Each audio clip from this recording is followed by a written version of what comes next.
지난 시간 우리 청동기 시대까지 했고 이제 그 이후에 이어지는 철기 시대부터 해보도록 하겠습니다.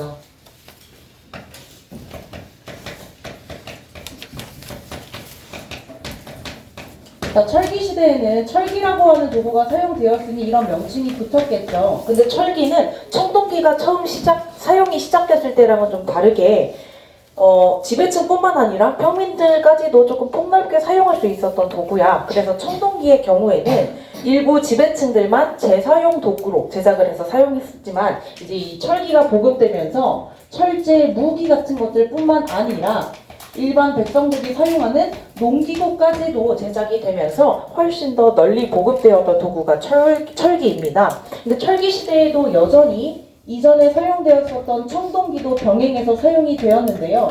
그 형태나 모양이 완전 달라졌습니다. 그래서 철기 시대 때 나타나는 청동기들의 대표적인 특징들로는 세형 동검이 있고요. 잔무늬 거울도 있고 거푸집도 있고, 그래서 똑같이 청동기가 출토되지만 어떤 청동기가 출토되는지에 따라서 철기 시대일 수도 있고 청동기 시대일 수도 있습니다. 자, 토기의 경우에는 민무늬 토기뿐만 아니라 덧띠 토기나 검은 간토기처럼 모양이나 형태가 점점 다양해지기 시작을 했고요. 자, 경제적 특징을 보시면 첫 번째 줄에서도 설명드렸다시피 철제 농기구가 사용됨에 따라서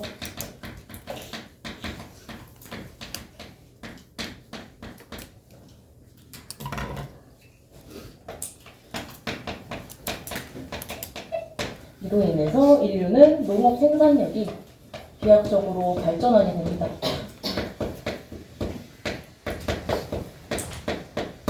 중국과 교류를 했었다라는 흔적도 전해지고 있는데요. 오른쪽 사진 보시면 제가 칼 모양처럼 생긴 5개의 화폐를 넣어놨죠. 그게 바로 명도전입니다. 칼의 모양을 닮은 화폐예요. 동그란 동전 2개 중에 위에 있는 거 있죠. 그게 반량전, 밑에 있는 게 오수전. 이 3가지 화폐는 전부 다 중국의 화폐인데 다수가 우리나라에서 출토가 되고 있어요. 그 말인즉슨 우리나라가 뭔가의 물건을 중국에게 팔아 넘기고 그 대가성으로 저런 화폐를 받았을 가능성이 크다라는 걸 알려주죠. 그 반대로 우리도 중국의 물건을 사온 게 있어. 바로 그 다음 예시로 들어있는 붓 같은 거야. 그 당시에 지배층들은 글씨를 쓰거나 기록을 남길 때 이제 붓을 사용하기 시작을 했는데 그 붓이 우리나라 것보다는 중국산이 훨씬 당시엔 품질이 좋았대. 그래서 중국산 붓이 우리나라에서 다수 출토가 되고 있다. 이 부분을 통해서도 교류의 흔적을 알 수 있죠. 자, 사회적 특징을 보시면 이 시기를 배경으로 해서 고조선 이후에 등장을 하는 부여, 고구려, 옥저, 동해 그리고 사만, 우리가 다음 페이지에서 배우게 될 여러 나라들이 등장을 하게 되고요.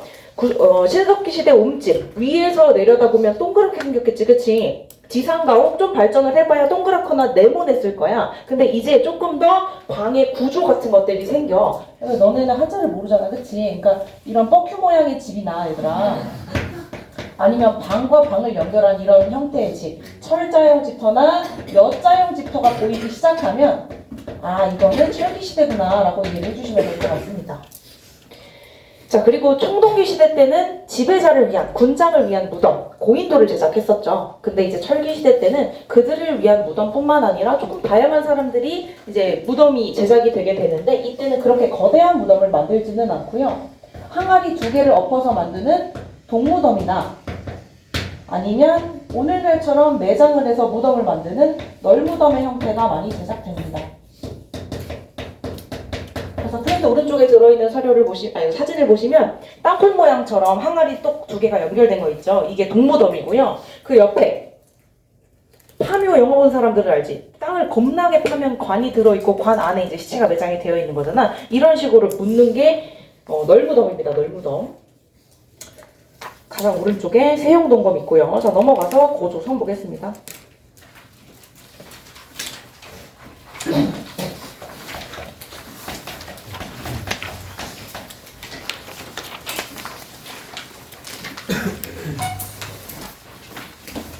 자, 얘들아, 삼국유사에 따르면 고조선은 기원전 2333년에 성립이 되었다라고 기록이 남겨져 있어. 그럼 얘들아, 빠르게 앞장에서 연도를 통해서 기원전 2333년이 어떤 시대였는지 좀 말해줄래? 잘 생각해. 다시. 신석기 확실해? 확실해? 그치? 기원전이면 마이너스잖아, 그치? 마이너스 2333을 찾아야 돼. 근데 세기는 00 붙이면 되잖아. 100단위니까. 청동기 시대의 시작이 기원전 2000, 마이너스 2000이니까 그보다 333년 앞선 거는 신석기 시대 말기쯤이 되겠지. 그럼 우리가 이 숫자만을 통해서는 아, 신석기 문화를 기반으로 뭔가 국가가 만들어진 게 아닐까라고 추론을 해야 해. 근데 모든 교과서와 모든 역사서에서는 고조선이 어떤 문화를 바탕으로 성립되어 있다라고 말을 하냐면 발달된 농경 문화와 신석기가 아닌 청동기 문화라고 말하고 있어.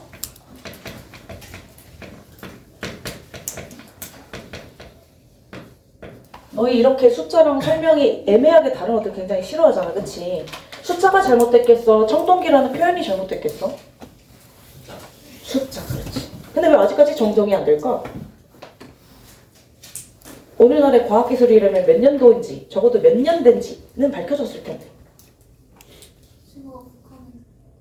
아, 북한 썰이어서? 이거를 그러면 더 뒤로 당겨야 되잖아. 근데 고조선은 최초의 국가야. 그 말인즉슨 누군가 총대 메고 우리나라의 역사의 시작은 그렇게 이르게 시작했을 리가 없어를 주장해야 돼. 우리나라의 역사는 훨씬 나중에 시작됐어라는 껄끄러운 주장을 해야 되는 거야. 그래서 아직까지도 그냥 삼국유사에 따르면 이런 기록이 있다. 근데 고조선은 이러한 문화를 바탕으로 성립되었다라고 하는 굉장히 이중적이면서도 오순된 설명이 있는 겁니다. 그래서 두 가지가 왜 애매하게 차이가 있는지 이해를 해주시고요. 넘어가서 단군 신화의 내용을 보겠습니다. 오랜 시절 많이 읽어서 다 알고 계시죠? 그쵸? 주요한 부분들 먼저 찝어드리면 첫 번째 줄에 인간 세상을 널리 이롭게 할 목적, 여기에 반영된 건 무엇이냐면 첫 번째 줄에 적어놓은 선민사상과 홍익인간 개념입니다. 선민사상이란 널리 대중을 구제한다 라는 뜻이 선민사상이에요. 홍익인간은 당연히 아시죠? 널리 사람들을 이롭게 한다 이런 뜻을 담고 있습니다. 그래서 이러한 목적과 이념 아래 국가가 성립이 됐고요. 그 옆에 밑줄 친 거 비, 곡식, 구름과 같은 이러한 것들을 자연물을 신격화해서 표현하고 있어. 이 부분에 담겨져 있는 원시 신앙은 뭘까? 애니미즘, 그렇지. 그럼 두 번째 줄에 곰과 호랑이는? 토테미즘, 그렇죠. 그럼 그 다음 줄 단군 왕검에도 밑줄을 쳐놨어. 이를 통해서 우리는 무엇을 알 수 있냐면 당시 고조선이 재정일치 사회였다라는 걸 알 수 있거든. 어떻게 단군 왕검이라는 명칭만을 보고 재정일치 사회임을 알 수 있냐면 단군과 왕검이 각각 다른 의미를 지니는 직책이 결합된 것이기 때문에 그래. 단군은 제사장을 의미하고 얘들아, 왕검은 정치적 지배자, 정치적 우두머리를 의미해. 그래서 사실상 단군 한 명, 왕검 한 명이 국가에 존재하는 게 정상적인 형태야. 근데 고조선의 경우에는 단군, 왕검을 붙여서 하나의 직책으로 만들고 그걸 한 명이 담당을 했지. 그 말인즉슨 제사와 정치를 담당하는 사람이 한 명으로 일치했다라는 걸 상징적으로 보여줍니다. 재정일치 사회였고요. 이어서 보시면 고조선 사회는 8개의 법이 전해지고 있습니다. 그래서 우리가 그 법을 8조법이라고 부르는데요. 안타깝게도 그 내용과 사료가 온전하게 전해지는 건 8개 중에 단 3가지 뿐입니다. 그래서 3가지 내용이 사료 박스 속에 들어있는데 사람을 죽이면 즉시 사형에 처한대. 남에게 상처를 입히면 곡물로 배상을 해야 한대. 남의 물건을 훔친 자는 그 집의 노비로 삼고 혹시나 죄를 면제받고자 한다면 50만을 내야 한다라고 주장을 하고 있어. 이를 통해 우리는 고조선 사회가 어떤 특징을 지니는지 유추해 볼 수가 있는데 첫 번째로 사유재산을 중시해. 그래서 남의 물건을 훔치는 것, 남의 사유재산을 훔치는 건 범죄야, 그치? 그리고 그 다음에 보면 죄를 면제받고자 할 때는 50만을 내야 한다라고 적혀 있는데 저 50만도 단위가 전해지고 있지는 않지만 아마 개인이 소유하고 있는 재산과 같은 것들을 뭔가 사유재산을 의미하는 단위이지 않았을까라고 추정을 합니다. 그 다음 형벌 제도가 존재해요. 지금 뭐 하면 뭐 한다, 뭐 하면 뭐 한다 이런 식으로 범죄에 대한 형벌을 규정하고 있고요. 노비라는 단어 두 번째 줄 앞에 보이시죠? 그리고 노동력도 중시했대요. 이건 어떻게 알 수 있을까? 노동력을 중시했다? 어떤 부분에서? 그렇지. 사람을 죽이면, 즉 생명을 죽이면 그 당시에 생명은 노동을 할 수 있는 존재잖아. 사람에 대한 굉장히 생명을 중시한다. 그리고 뭐 보상의 대가로 노비를 준다라는 규칙도 있는데 노비라는 것도 사실은 그 집에 와서 일을 해줄 수 있는 노동력을 상징하고 있죠. 그래서 노동력을 중시하는 사회였다. 이렇게 성립된 고조선은 잘 발달을 하고 있었는데요. 살짝의 변화가 생긴 건 기원전 3세기 말입니다. 기원전 3세기 말에 당시 동아시아 국제 정세는 어떠했냐면요. 중국이 진나라에서 한나라로 교체되던 시기입니다. 여러분들 중학교 때 이거 다 했죠, 그쵸? 그래서 보면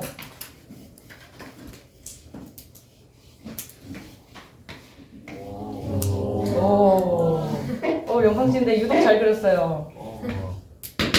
자, 당시 고조선은 요 정도의 영역을 차지하고 있어요. 그리고 중국 여기에 진나라가 있었던 거죠. 진나라 뭐 까먹었겠지만 간단하게 말씀드리면 처음으로 중국 전체를 통일했던 최초의 왕조가 진나라였어요. 근데 BC 3세기는 지금 어떤 상황이냐? 이 진나라가 무너졌어. 그리고 그 다음 왕조로 넘어가기 직전 이 화살표에 해당하는 상태인 거야. 요약하자면 혼란스러웠다.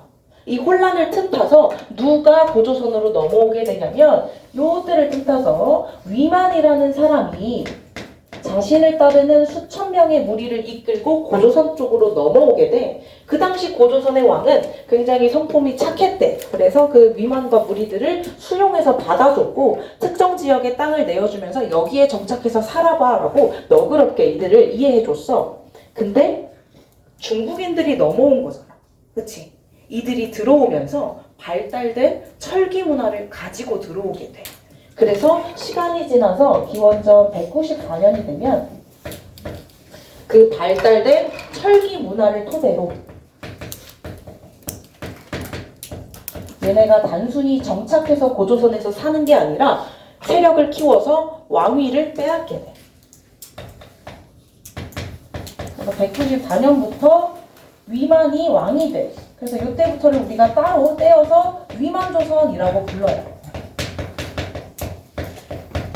그래서 여기 처음부터 이따가 멸망할 때까지 전부 다 계속 고조선이라고 불러도 돼. 근데 이 고조선의 기간 중에 위만이 왕위를 찬탈해서 위만의 후손들이 왕을 하던 그 시점을, 그 기간을 우리는 따로 떼어서 또 위만조선이라고도 부르는 겁니다. 그래서 제가 지금부터는 위만조선이랑 고조선을 혼용해서 불러도 헷갈리지 않으셨으면 좋겠어요. 자, 그럼 이 위만조선은 어떻게 번영할 수 있었을까? 가장 먼저 지리적 이점을 활용해서 중개교육을 했습니다. 고조선은 여기에 위치하고 있고 이 당시 진나라가 무너지고 나서 사태가 수습돼서 이제 한나라로 바뀐 상태야. 그 다음 이제 통일 왕조거든. 그리고 한반도 남부에는 명칭이 전해지고 있지는 않지만 크고 작은 소국들이 존재했을 거라고 추정이 돼. 근데 얘네는 국가를 발달시키려면 선진 문물을 어떻게든 중국으로부터 받아들여야 되는데 바다 건너서 다이렉트 교류를 할 수 있는 능력이 당시에는 없었으니까 무조건 이렇게 문명을 받아들일 수밖에 없었어. 그럼 누구를 거칠 수밖에 없다? 고조선을 거칠 수밖에 없다. 그래서 중요한 물건이나 철기와 같은 문화들이 전부 고조선을 통해서 이렇게 들어오고 다음번 이렇게 뭔가 부탁을 할 때도 이렇게 들어가게 되는 거지. 그래서 고조선은 쿠팡이츠나 배달의 민족처럼 가만히 왔다 갔다 배달을 해주면서 배달팁과 수수료로 엄청난 경제적인 부를 누린 거야. 그래서 이걸 통해서 경제적인 부를 바탕으로 국가를 운영해 나갈 수 있었다라고 합니다. 이렇게 잘 나가다 고조선이 왜 쇠락의 길을 걸었을까? 결정적으로 고조선이 멸망을 한 시점은 기원전 108년인데요. 그때 이 한나라에 전성기를 이끈 황제가 등장을 하게 돼. 혹시 누군지 기억이 나나요? 한무제, 그렇지. 이 한무제는 고구려의 광개토 대왕처럼 엄청나게 영토를 많이 확장시켰던 왕이에요. 그러니까 이 한무제가 영토를 여기저기 이렇게 확장을 시키면 당연히 고조선에까지도 영향력이 미칠 수밖에 없었을 거야. 그래서 이 기원전 108년에 고조선은 한무제의 침입을 받게 돼. 전쟁만 했던 게 아니라 당시 정치적으로도 내부가 굉장히 혼란해서 내분이 많이 발생했어. 그래서 결국 멸망을 할 수밖에 없었다라고 합니다. 한나라 황제가 쳐들어와서 고조선은 멸망을 했어요. 그럼 이제부터 옛 고조선 지역에는 어느 나라가 영향력을 막대하게 행사하겠어? 한나라가. 그렇지. 근데 한나라 황제가 직접 이 지방 끝까지 다스리기엔 너무 멀리 위치하고 있어. 그래서 직접 통치를 하기보다는 이 지역에다가 4개의 군을 설치해. 그걸 한사군이라고 하는데 한사군을 설치해서 간접 통치하는 방식을 채택합니다. 그래서 멸망 이후에 보시면 한사군이 설치되었다라고 하죠. 그러니까 이제부터는 중국인 관리가 고조선 지역에 와서 뭔가의 통치와 간섭을 하기 시작을 한 거고요. 그것에 대한 영향력으로 인해서 중국인으로부터 다이렉트로 각종 중국 문물 나가도 돼요? 자리가 없어서. 중국의 발달된 문명들을 빠르게 받아들일 수 있었다라는 건 장점이기는 하지만 중국인들이 고조선 사회에 침투하게 되면서 각종 새로운 유형의 범죄나 각박해진 사회 풍습들이 등장하기 시작했대. 그래서 기존에 단 8가지만으로도 사회가 잘 굴러갔었던 고조선인데 한사군 설치 이후에는 8조법이 60여 개 조까지 늘어났다. 이 당시 상황이 그 밑에 있는 사료에 굉장히 잘 나와 있습니다. 같이 읽어보면 군을 설치하고 한사군을 말하겠지. 관리를 요동에서 뽑아왔대. 중국에서 관리가 뽑혀서 통치하러 넘어왔대. 그래서 그 관리가 처음으로 고조선에 와서 백성들이 사는 걸 보아하니 문단속을 하지 않고 산대. 너네 같은 거잖아. 너네 체육, 음악 이동할 때 여기다 아이패드, 귀중품 다 올려놓고 문단속 안 하고 나가잖아. 그치? 그거는 너희가 멍청해서가 아니라 다른 마을 친구들이 훔쳐가지 않을 거다라는 깊은 신뢰가 바탕이 된 거야. 이런 사회였다라는 거지, 고조선이. 근데 중국인들이 침투한 이후에는 두 번째 줄 보시면 장사하러 넘어온 자들이 밤에 도둑질을 하면서 풍속이 야박해졌대. 그걸 다 훔쳐가기 시작을 한 거야. 그래서 새로운 유형의 범죄들을 계속 규정하면서 법률이 하나씩 늘어나. 그래서 8개가 60개까지 늘어났다 이 말인 겁니다. 넘어가서 여러 나라의 성장을 보겠습니다.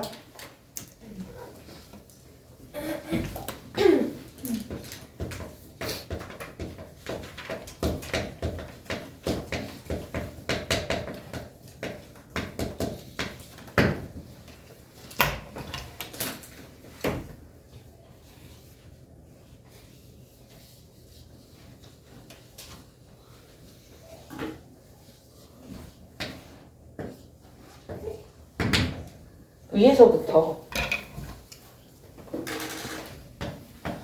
부여가 있었고요. 부여 바로 밑에 고구려가 있었고요. 그리고 얘네 둘보단 좀 작지만 이쪽에 옥저가 있었고, 여러분들 지도에 다 들어있죠? 동해안 쪽에 동해라는 국가가 있었고, 여기 밑에 삼한이 각각 있었는데 삼한은 각각 이쪽 지역의 마한, 밑에 변한, 그리고 요 꼬리 뼈 튀어나온 요 부분에 진안 이렇게 있었습니다. 자, 이렇게 여러 나라가 등장한 시점은 언제냐면 얘들아, 고조선이 쇠퇴해서 멸망할 쯤에 등장을 했어. 또는 멸망 이후에. 그럼 이 여러 나라는 청동기 문화를 기반으로 성립됐을까? 철기 문화를 기반으로 성립됐을까? 그렇지. 그래서 빈칸에 철기 문화를 토대로 성립됐다라고 적어주시면 됩니다.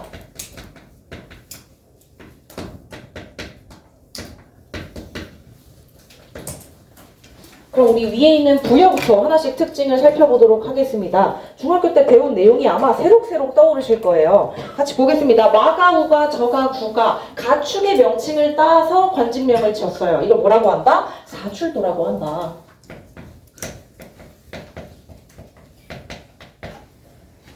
사출도에다가 왕이 다스리는 지역과 부족 하나를 더 더해서 총 4 플러스 1 5부족 연맹체로 국가가 이루어져 있었다라고 합니다.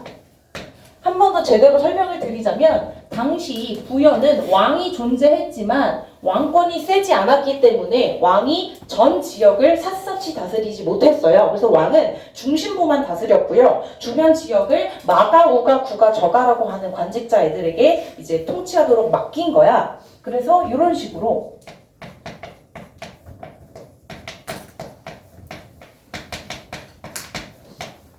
이렇게 국가가 구성이 된 거지. 그러니까 우리 이 네 개는 뭐라고 부르는 거야? 사출도라고 부르는 거야. 그럼 이 네 개에다가 왕까지 하나를 더해서 총 몇 개의 부족이 연합을 하고 있는 형태다? 5개 부족이 연합하고 있는 형태다. 이해가 되시죠? 이렇게 국가 정치가 이루어져 있었다라고 하는 겁니다. 자, 그리고 부여에는 제천 행사가 있었는데 그 명칭이 영고입니다. 영고. 그리고 부여에는 굉장히 기이한 풍습이 하나 있었는데요. 이름이 형사취수제. 한자를 알면 뜨악했을 겁니다. 형사취수제는 무슨 뜻이냐면 형이 죽으면 형수를 아내로 취하는 제도예요. 이해가 됐어요? 형 있어요? 형 있는 사람? 아무도 없어? 있다면 상상을 해봐. 나의 형이 죽으면 형의 와이프를 내 아내로 삼아서 내가 같이 자식을 낳고 사는 거야. 이런 이상한 걸 왜 했을까 이 당시에? 노동력 그렇지. 형이 죽으면 더 이상 형수님은 자식을 낳을 수가 없어. 근데 그 당시 농경과 목축 등등을 통해서 경제활동을 하려면 그 가족 내의 인구수 굉장히 중요한 거지. 자식을 낳아야 해. 그러다 보니 생존과 경제활동을 위해서라도 동생이 책임감 있게 형수를 와이프로 삼아서 자식을 계속 낳아야만 하는 이런 형사취수제라는 제도가 있었다라고 합니다. 또 다른 특징 중에 하나는 1책 12법이라는 제도가 있었대요. 이때의 책은 질책하다 할 때 그 책이에요. 그래서 한 가지 잘못을 했을 때 12배로 보상을 해야 되는 제도가 1책 12법입니다. 굉장히 엄격했겠죠.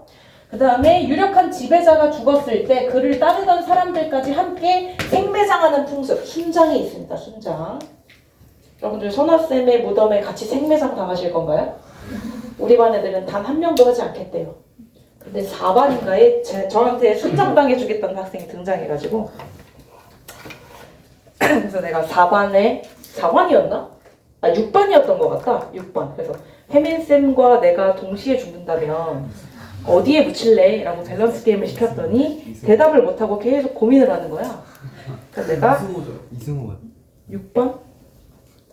승호였던 것 같기도 하고 맞는 것 같아. 그래서 그랬어. 그랬더니 다 대답을 못해서 내가 너 그렇게 주저하다가는 혜민쌤과 나에게 사지가 뜯겨서 반띵이 될 수 있다 이랬었는데 순장이라는 풍습이 존재했습니다. 넘어가서 고구려 볼게요. 고구려 누가 세웠죠? 그쵸, 주몽이 세웠죠. 주몽 어디 지역에서 내려왔어요? 그쵸, 내려온 게 부여밖에 없겠죠. 그쵸, 하늘이 아니겠죠. 어느 반에서 수업하다가 어디서 내려왔을까 주몽이 이랬더니 하늘 누가 이랬거든. 그렇게 신성하지 않고 여기서 내려왔습니다. 자, 고구려는 그래서 인지는 모르겠지만 부여 출신이 세운 국가여서 그런지 모르겠지만 굉장히 두 국가가 유사한 공통점이 많아요. 일단 고구려는 아직 세워졌을 때는 왕권이 강하지 못합니다. 태조왕이나 광개토대왕쯤 돼야 왕권이 강해지는 거거든요. 초반에는 왕이 귀족들과 함께 회의를 해서 국가 정치를 논의합니다. 그 회의의 명칭이 제가회의예요. 제가회의. 그리고 부여랑 마찬가지로 오부족 연맹으로 구성이 되어 있습니다. 근데 그 연맹의 구성이 정말 달라요. 얘는 왕과 사출도를 합쳐서 5개 부족이었지만 이 부족은 왕이 없이 그냥 전부 다 부족입니다. 그래서 소노부, 계루부, 절노부, 순노부, 관노부 이 5개 부족이 합쳐져서 고구려를 형성하게 되었고 왕은 초반에 소노부 출신 사람이 왕이 자꾸 됐어요. 근데 시간이 지날수록 계루부 출신의 왕이 왕을 하는 것으로 고착화되어 갑니다. 그래서 여러분들이 익히 알고 있는 고구려 태조왕부터 그 이후의 왕들은 계루부 출신의 고씨의 왕들이 탄생을 하게 되는 거고요. 고구려에 전해지고 있는 제천 행사의 명칭은 동맹입니다. 기억이 나시죠? 그렇죠? 자, 그리고 부여랑 마찬가지로 형사취수제가 또 있었고요. 그리고 1책 12법 제조도 있었습니다. 중학교 때 이거 무조건 했을 것 같아요. 고구려에 전해지는 유명한 혼인 풍습. 서옥제, 그렇지. 서옥제는 여자가 남자 집 가는 거야? 남자가 여자 집 가는 거야? 그렇지. 남자가 여자 집에다가 서옥이라고 하는 집을 지어놓고 어린 시절 살다가 나중에 성인이 되면 결혼을 하는 게 서옥제죠. 그래서 고구려의 특징은 이 정도 살펴보도록 하겠습니다. 지금까지 배운 부여랑 고구려는 얘들아 확실히 왕이 존재를 했어. 그래서 뚜렷한 정치 체제를 만들어서 국가를 운영하는 모습을 보이게 되는데 지금부터 배우게 될 옥저, 동해 그리고 밑에 있는 삼한까지의 국가들은 왕이 존재하지 않아.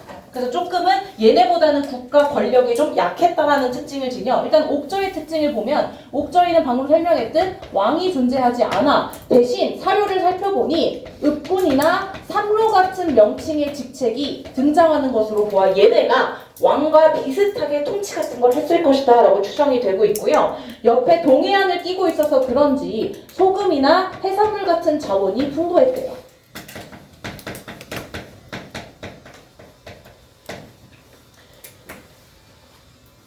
옥저는 어쨌든 고구려랑 딱 붙어가지고 굉장히 작게 존재했었던 국가이기 때문에 이런 소금이나 해산물 같은 특산물을 매년 고구려에게 이렇게 공납으로 바쳤어요. 자, 옥저에 전해지는 풍습 중에는 시체가, 그러니까 사람이 죽으면 그 시체를 그 가족 옆에다 묻어줍니다. 그래서 가족 공동묘를 운영했다라는 특징이 있고요. 시체를 바로 땅에다 묻는 게 아니라 일단은 감매장을 해요.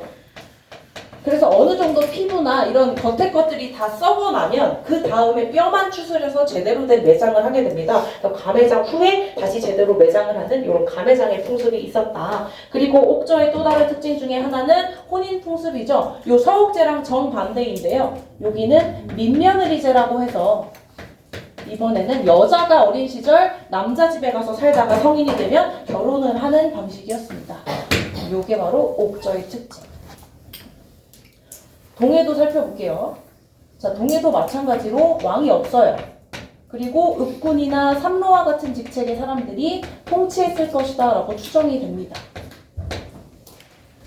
동해는 제천행사로 명칭으로서 무천이라는 제천행사가 전해지고 있고요.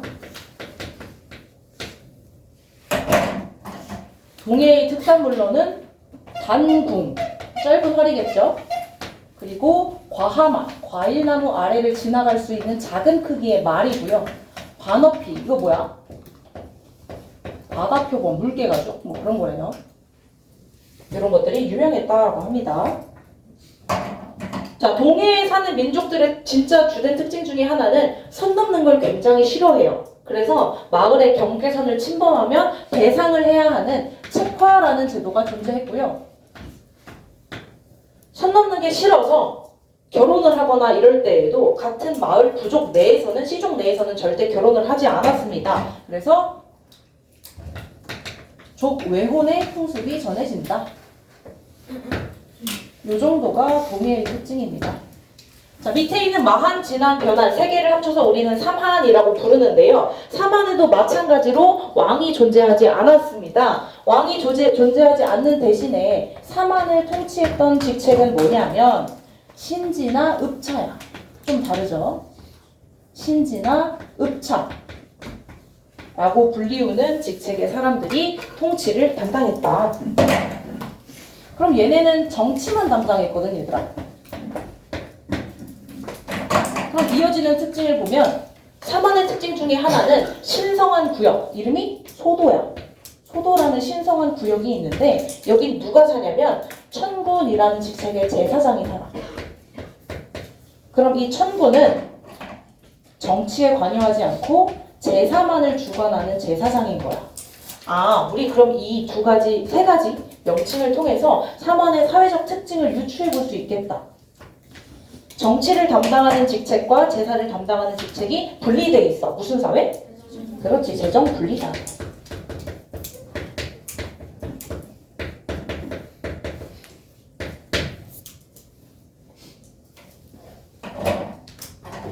자, 이쪽 삼남지방은 지금도 벼농사가 활발한 지역이거든요. 근데 이 당시부터도 벼농사가 굉장히 발달했었다라고 해요. 그래서 벼농사랑 관련이 깊게 제철행사의 이름도 계절제고요. 2번 지냈습니다. 씨 뿌리는 5월과 추수를 하는 10월. 그래서 요게 전부 다 벼농사의 발달과 굉장히 관련이 깊다라고 할 수 있고요. 이 세 지역이 모두 벼농사가 발달했다면 특히 그 중에서도 이 변한 지역은 벼농사뿐만 아니라 철의 생산도 굉장히 풍부했다라고 해요. 그래서 이 철을 녹여가지고 뭉쳐서 덩이새를 제작하기도 했는데 이 덩이새의 품질과 가치가 굉장히 높아서 다른 지역 사람들이 교류할 때 이걸 자꾸 달라고 했대요. 그래서 가치가 굉장히 높았다. 그래서 이러한 특징을 지니는 게 여기 밑에 있는 사만입니다. 사만에 대한 설명을 조금만 더 하자면요. 지도, 여러분들 위에 있는 지도 보세요. 여러분들은 지도에 다 적혀 있습니다. 자, 여기 보시면 여기 목지국 표시된 거 보이시죠? 사만이 성립될 당시에는 마한, 진한, 변한 중에서도 마한이 주도권을 잡고 있었고요. 마한 내부에서도 수많은 소국들 중에 이 목지국이 가장 힘이 셌습니다. 그래서 목지국이 사만 전체를 주도하는 반장 역할을 할 만큼 주도권이 굉장히 셌는데 이 목지국의 힘이 오래 가지는 못하고 시간이 지나면 지날수록 목지국을 쇠퇴하고 각 지역에서 새로운 소국들이 주도권을 잡고 떠오르기 시작을 했어. 그래서 마한 지역에서는 목지국을 대체해서 백제국이라고 하는 소국이 세력을 키워나가기 시작을 했고, 진한 지역에서는 이쪽에 위치한 사로국이 힘을 키웠고, 변화는 요 밑에 있는 구야국이 성장을 했어. 그래서 똘똘 뭉쳐 있었던 사만이 점점 3단 분리되는 경향을 보여. 그럼 이 혼란을 어떻게 이 혼란스러운 상황이 어떻게 정리가 돼서 우리가 흔히 알고 있는 삼국시대로 넘어갈까가 굉장히 중요한 문제잖아, 그치? 일단 고구려부터 볼게. 고구려 그대로 고구려가 있잖아, 그치? 고구려는 지금 굉장히 조그맣지만 위에 있는 부여를 먹어. 옆에 옥조도 먹고 종해까지 먹어. 그래서 이만한 고구려로 다시 성장하게 돼. 그래서 우리가 상상하고 알고 있는, 떠올리는 그 커다란 고구려는 이 여러 나라가 쇠퇴하고 삼국시대로 넘어갔을 때의 고구려인 거지. 그래서 고구려는 훨씬 더 성장을 해서 영역을 넓히게 됐다. 그럼 그 밑에 백제, 신라, 가야는 어떻게 탄생하게 됐을까? 사만이 3단 분리할 때 형성이 되기 시작을 했어. 이 백제국은 이 마한 지역 전체를 통합을 해서 새롭게 국가를 떨어져서 만들게 되는데 그게 백제인 거고, 얘들아. 이쪽에 사로국, 이름이 뭐랑 비슷해?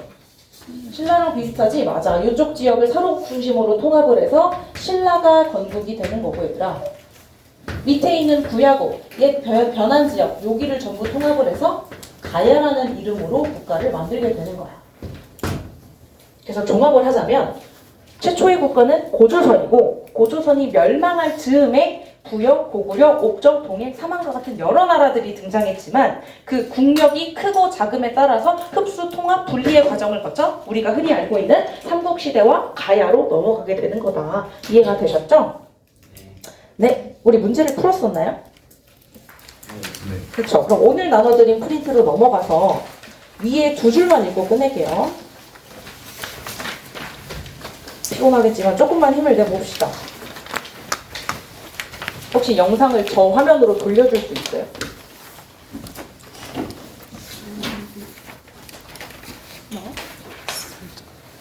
저 화면만 보이게. 저 화면만 보이게. 확대를 이렇게 해도 돼. 됐나요?